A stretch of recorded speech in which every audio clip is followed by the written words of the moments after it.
Welcome to Stellar Presentations, a program of the Chicago Women's Caucus for Art. Tonight we have two Chicago area artists, Kelly Mathews and Ann Farley Gaines. First, I'll introduce Kelly Mathews. Kelly was born in a small town in Iowa where she nourished passions for art and Arabian horses. She completed a BFA at the Kansas City Art Institute, but then spent the next 22 years professionally training and showing Arabian horses. Her students won numerous top awards in the United States and in Canada. Kelly retired from professional writing in 2014 and returned full-time to devote herself to her art.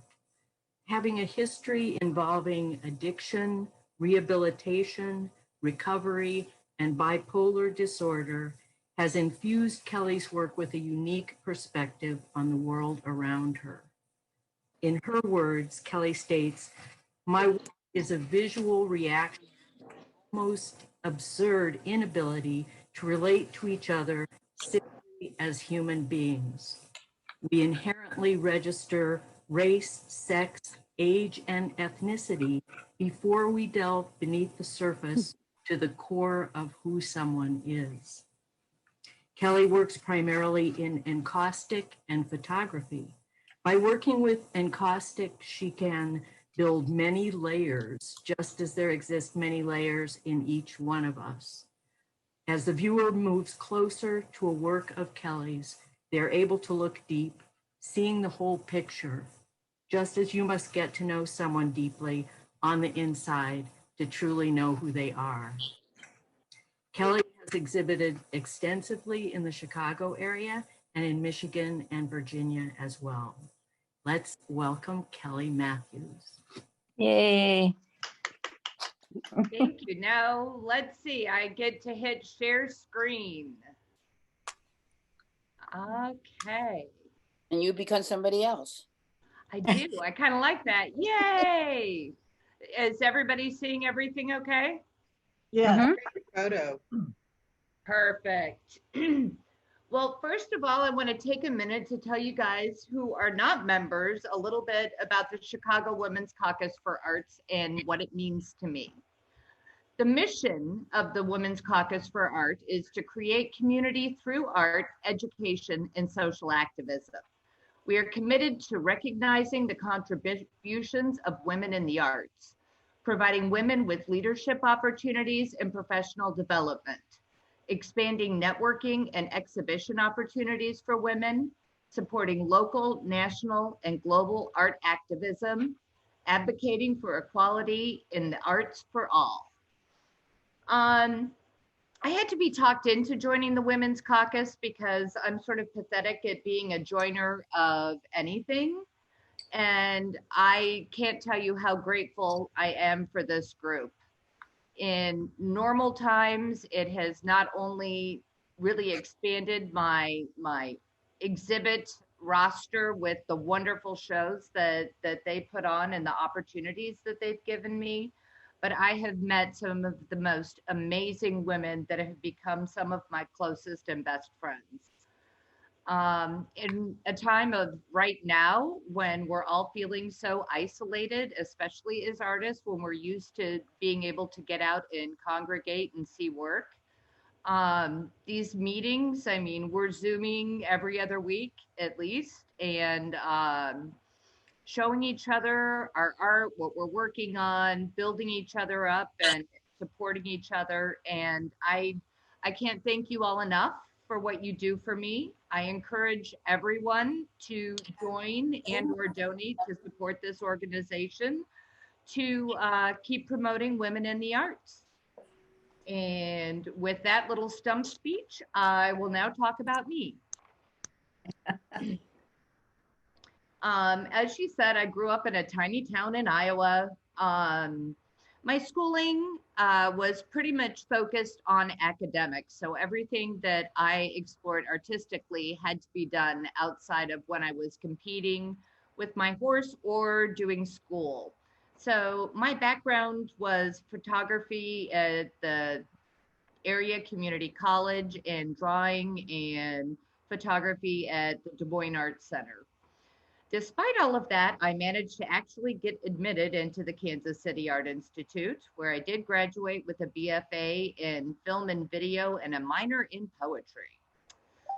My final year, I had work accepted into the Sony International Video Festival, where I toured New York, San Francisco, and Tokyo. And I had work in the Kansas City Film Festival, where I got to meet Robert Altman, and he offered me a job working on his film Shortcuts that was going into production in Los Angeles. Wait, I'm just going to interrupt for 1 second, Cal. Can everybody mute themselves? It's just distracting. There's like a lot of ambient noise. Thank you. So I moved everything to LA, and after about a week of living there, we found out that Shortcuts got shelved for the time being due to arguments over funding, which I quickly learned is very normal in Los Angeles. So I kicked around there for a year working on various films and television programs. I was one of the editors on the original Real World series, and really discovered that life was not for me. The Hollywood aspect of some people count more than others absolutely went against everything that I believed in.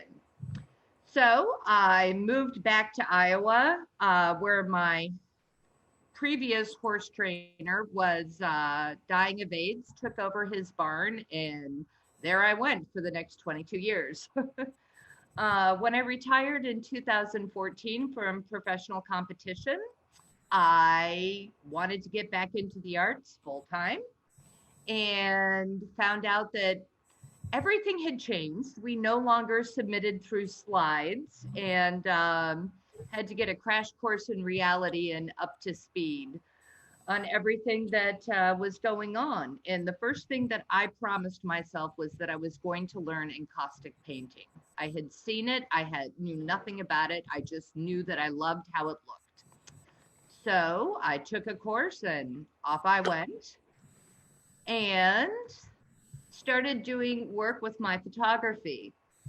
All of my work has an activist bent to it. And I was very, very interested in trying to find ways to define this. I found that in a culture where we were increasingly reluctant to offer our opinions for fear of being judged and rejected, I wanted to create work specifically to open these channels of communication back up. I truly believe that today, with all of the fake news, we are listening to each other less and less, or merely listening to respond rather than understand. The good news is that our eyes are less numb than our ears. Even the most hardened among us is still moved by the images of crying children separated from their parents at the border. This is not only why I create what I do, but why I believe that art is more important than ever, our last form of pure communication. So I started out building these 3-foot by 3-foot encaustic chess sets. With the rise of violence in Chicago, I was doing black kills, white kills, and sort of contemplating the art of war. And these chess sets hang on the wall, and I have magnets embedded in all of the chess pieces so that you can actually play chess on them and move the pieces, as well as use them as an art object. This piece, There is Shame in Silence, is actually a piece of a mass grave site in Bosnia. This piece is called Broken and Abandoned, The Things They Left Behind. And this was actually produced after listening to a program on NPR about the people who were trying to clean up the borders from all the things that people were having to drop and leave when they were fleeing to cross. They would bring all of their most precious objects with them for thousands of miles. And once they hit the US border, they had to move too quickly and had to pretty much drop everything they own, and sort of going and cleaning up the remnants of these people's lives. This piece is called Born This Way. And this is the first reference that I have in my work to my 1995 diagnosis of bipolar disorder. I'm being pretty vague in my early work about it, but we'll get more to that later. This piece is called America for Sale. This was the first big step forward I think I had in moving forward with my work. This is an installation shot from the Art Center Highland Park in my first big show, Beneath the Surface, curated by Miss Karen Helene Redman.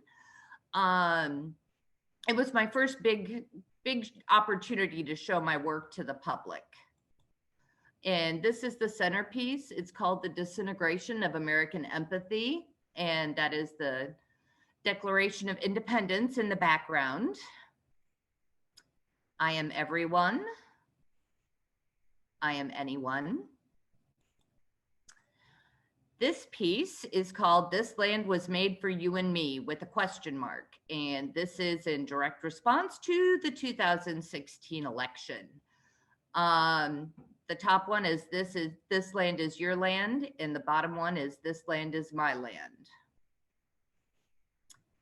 This piece really doesn't need a lot of explanation. It's my opinion on our current ex-president.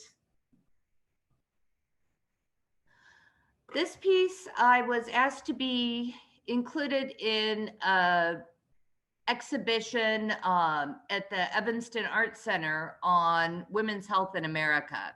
And it really got me thinking about, well, who's in charge of women's health? And I started to realize that we were starting to slide backwards in losing control over what we could do with our own bodies. So this is a triptych of women's body parts and government documents. So this is the Bill of Rights. This is the power of eminent domain. And this is a search warrant. This piece is called Every Other Hour, and it was inspired by an NPR program called Every Other Hour. And this show is based on the statistical fact that in 2016, Chicago averaged a shooting every other hour. And I really couldn't get my head wrapped around that. How many hours in a day, in a week, in a month. And I made this piece, and there's actual bullet casings that are embedded in the wax every other hour. The irony of this piece for me is the fact that it was purchased by a gentleman and is now hanging in Trump Towers. This piece was made for a show I was invited to at the University of Texas called Girls Will Be Girls. And it's titled Dead from the Neck Up. And can't really see, but it's a collage of quotes by government officials from around the world that are incredibly derogatory towards women in specific. This is number 2 of America for Sale. And this piece is called The Suicide of Democracy. And especially after the events of January 6th, I find it is incredibly more relevant today than ever. It is a quote from John Adams in a letter to John Taylor in 1814. Democracy never lasts long. It soon wastes, exhausts, and murders itself. There was never a democracy that did not commit suicide. And I think that once again, we're in danger of not learning enough from the past. This piece was made for a show on immigration. And I started thinking about icons, American icons. And to me, there's no stronger symbol outside of maybe the flag than the Statue of Liberty. And I remember seeing this old documentary about the statue being built in Paris before it had to be disassembled and shipped to the United States, which started me thinking sort of about how even the Statue of Liberty is an immigrant.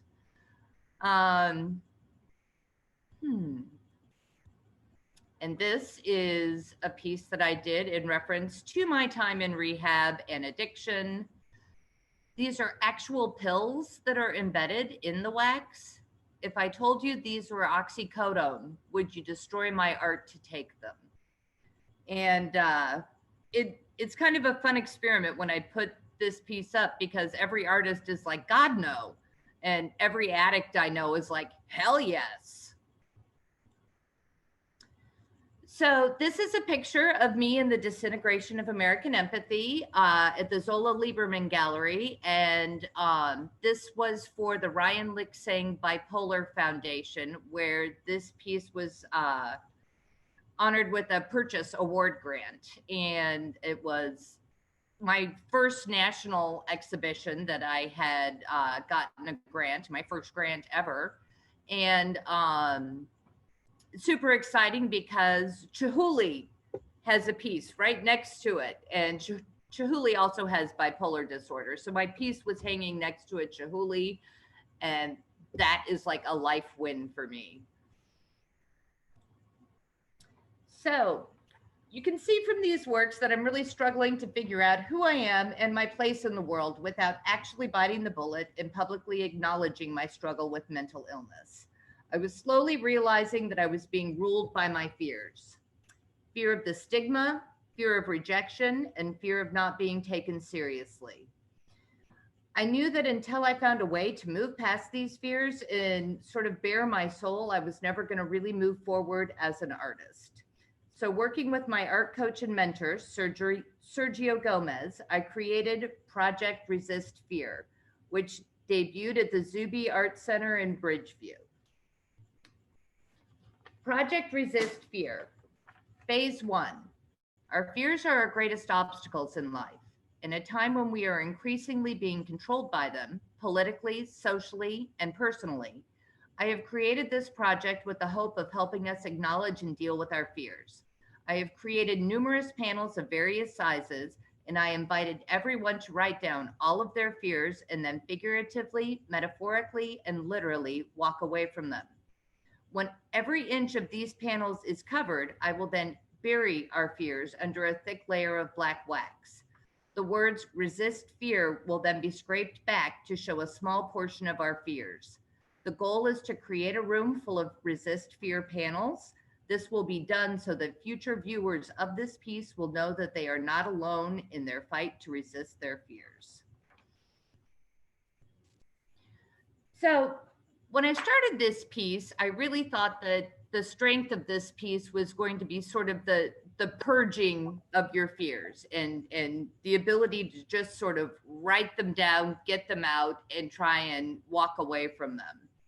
And what started happening actually blew my mind, because people started congregating around these boards and reading what everybody else was writing and talking about it and commiserating. And there was this really powerful moment. I've got markers sprawled all over the place for people to be writing.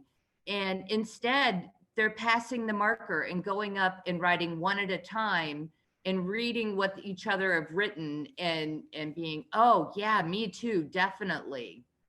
And there was a really powerful moment where a woman walked up and wrote down, fear of passing on my cancer gene to my daughter.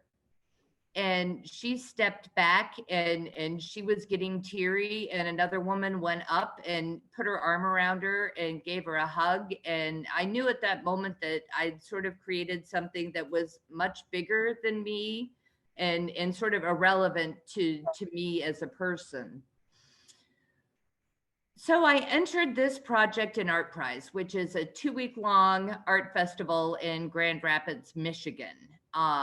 And it immediately got picked up by a coffee shop called Corridor Coffee. And we ran this project for 2 weeks out of this coffee shop, and we did over 200 square feet of Resist Fear panels.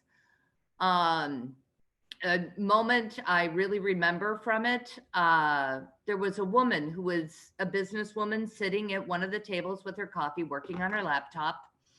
And she took a break and was sipping her coffee. I walked up, told her what we were doing, and asked her if, when she was done, if she wanted to write something down. And she said she would. And she did. When she was finished with her work, she put away her computer, walked back, kind of read the boards, and wrote something down. And I wandered over and looked at the board, and she'd written down fear of being deported. And it had never even occurred to me, I hadn't registered that she was Hispanic until that moment. And I realized at that moment how horrible, how terrifying to walk around with that hanging over you. The thought that at any moment you could be literally ripped from your home with no way of returning. I came home, as I said, with 200 square feet of these panels and had no idea what to do with all of them. When once again, Karen Rudman came to the rescue with the Art Center Highland Park and invited me to be a guest artist at the Art of Giving Back show. And we decided that one half of the sale of every one of these Resist Fear panels would go to the charity of the buyer's choice to help continue to resist their fears. So if your fear was of cancer, you could donate half of the purchase price to the American Cancer Association. And it was amazing. This gives you an idea of the amount of work that we had completed. It was a great opening night. We had a ton of fun. And I also had the opportunity then to work with the Boys and Girls Club of Lake County. And we decided to do their own board, and they got to spend about 45 minutes writing down all of their fears. And then we took another 45 minutes teaching them how to lay down the wax and use the blowtorch, highly supervised using of the blowtorch. And again, it was just a really humbling experience. We'd sort of come off of this event where all these first world problems, you know, afraid of not being able to take care of our aging parents and very first world issues, to these kids who were writing down fear of being arrested for being in the wrong place at the wrong time, fear my brother's going to get shot, you know, fear my mother is not going to ever be able to get off of drugs. And really humbling. You realize exactly how privileged you definitely are. I then went on to a show called All Politics Are Local that was hosted at the Jackson Young Gallery. And this is memorable to me because then mayoral candidate Lori Lightfoot came to speak to everyone and do a meet and greet.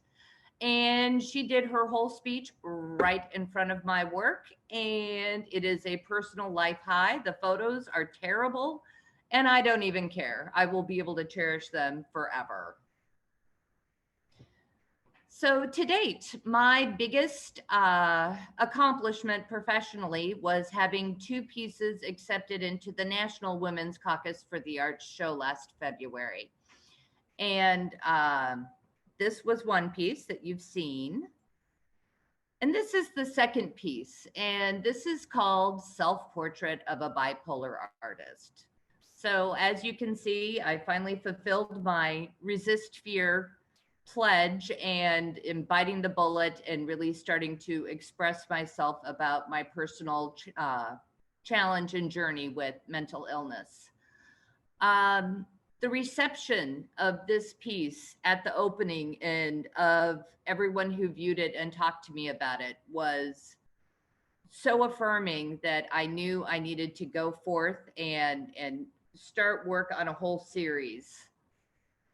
This is about a manic episode.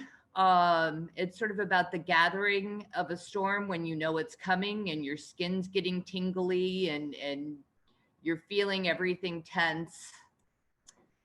This is sort of like a ticking time bomb where you know it's coming on and you know there's not a damn thing you can do to stop it. And then, of course, there's the explosion.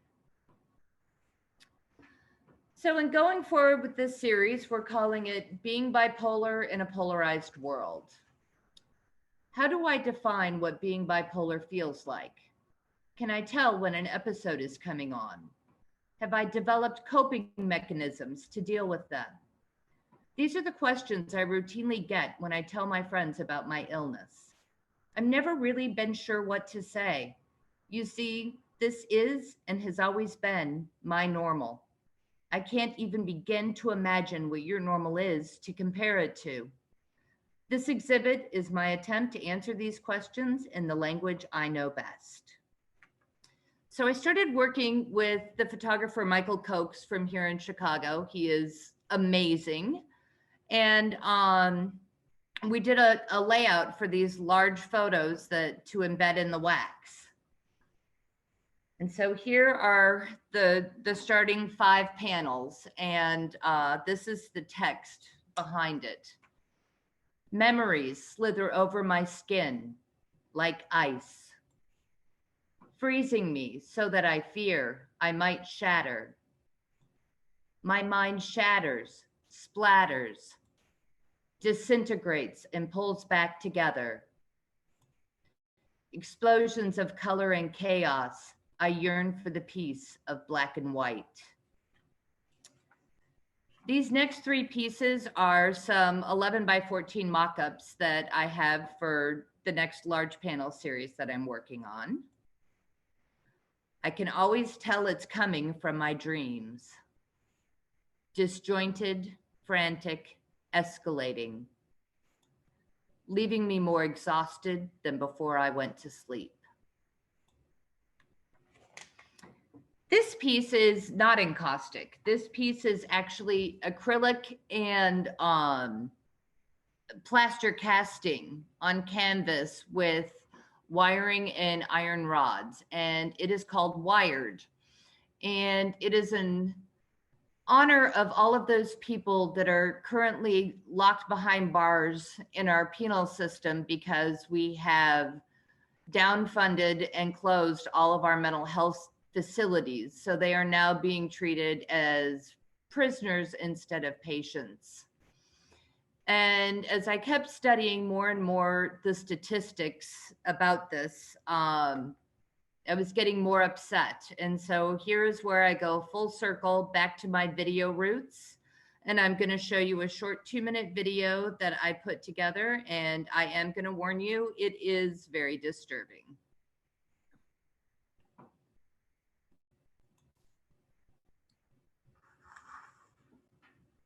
Because I can't hear you.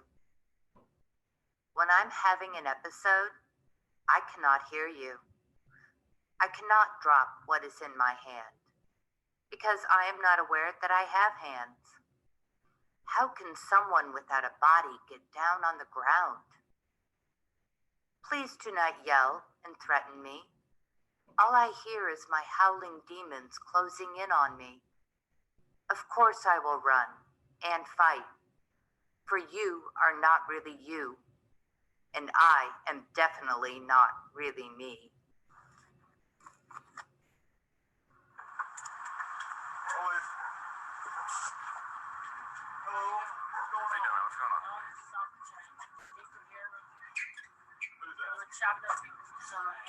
What's going on? You drop that for me. Drop that for me again. Drop it. Drop it. Drop it. Drop it.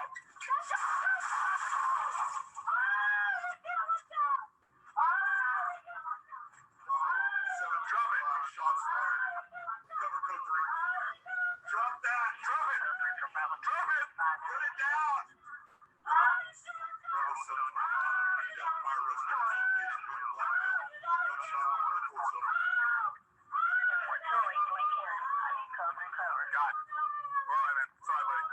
Drop it, guy. Put the damn thing down. Put the screwdriver down. Put the screwdriver down. Drop it. Just stay back, guys. Just stay back. We need more people in here, guys.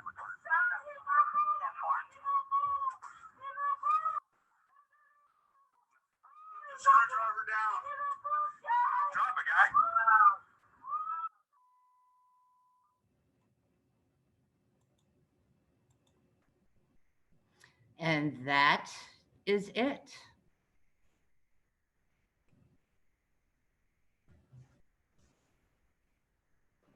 Wow. It's great. Amazing. That's It's- very, Are you taking questions? Am I? What do we do at this? Do we no. go to Ann, or do we do questions? We definitely should have some kind of discussion of the work, I think. yeah. It's powerful, very, very powerful. So, It's so amazing just to see it all in one cycle. It's really powerful.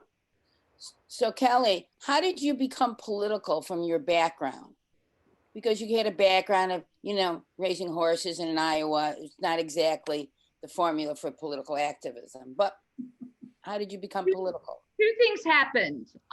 One, when I was, I want to think in second grade, a foster family moved to our tiny little town and brought a Black child. And the very next day, half of the parents kept that child, or kept their children home from school. Oh my God. What year was this? What year? That way, I mean, if I was in second grade, it would have been in the 70s. And I remember no one could really explain to me why. When I was 14, my father packed my sister and I off to Mexico City for 3 months to live with my uncle. And they said it was time for us to go somewhere where we were the minority and we didn't speak the language. And I think that's probably the best thing ever. And the third thing that really tripped me, when I had an internship while I was in college with ABC News, and I started on the very night that Desert Shield turned into Desert Storm. And at that point in time, they did not put on the news all of the gore and all of the detail. Everything was so highly edited. And we had this feed coming in, a direct feed, because they hadn't been able to scramble feeds yet at that point.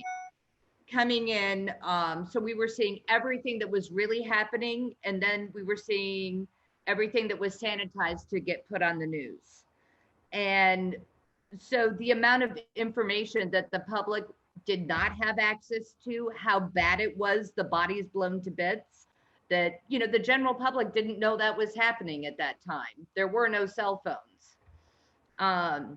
And that really had a profound impact on me, because I knew if I hadn't been there at that moment, that I would be just as ignorant of what was really going on there. We saw the pretty fireworks show of the Scud missiles. We didn't see all of the bodies that were blown to pieces and lying in the road. Mm. I had one other, two other ones, but if somebody else wants to ask something, I'll wait. Okay. Okay. Also, is that film was your last thing that you did? That's my latest piece, yes. Yeah, I think that is really, really, really powerful. And that encapsulates all the stuff that you've been doing in that short little film. It kind of encapsulates your last 10, whatever it is, years. And I hope you do more of those kind of films. Thank you. I've done a couple now, but that was the one that felt most relevant to share. And also, Hey, this is Faye. Okay. I'm sorry. No, Kelly, go ahead. Go ahead. I'll write here the other questions. Okay, go ahead. I think it's really interesting to look at the progression of how your voice has grown over the years, along with your art. You were not shy in the beginning, but you definitely grew a voice the longer that you were involved in your art. I think that your art actually speaks for you now. And it's much easier probably to have your art speak for you than for you to speak for yourself. Very much so. Well, what I think is always so interesting is that your voice is so strong as an advocate for everyone else. And now this last video is kind of being an advocate for yourself. even though you're advocating for in general, you're really, it's like when you hit confronting your fear, and you said to me the day after you started that, you said, I'm confronting my fear. And then the article came out in the Tribune about you as being a bipolar artist. And it was like, from that point on, you've now, the voice is equally strong about your own story as it was as an advocate for others. And that's the goal. I mean, I think that's the goal. So I have a question.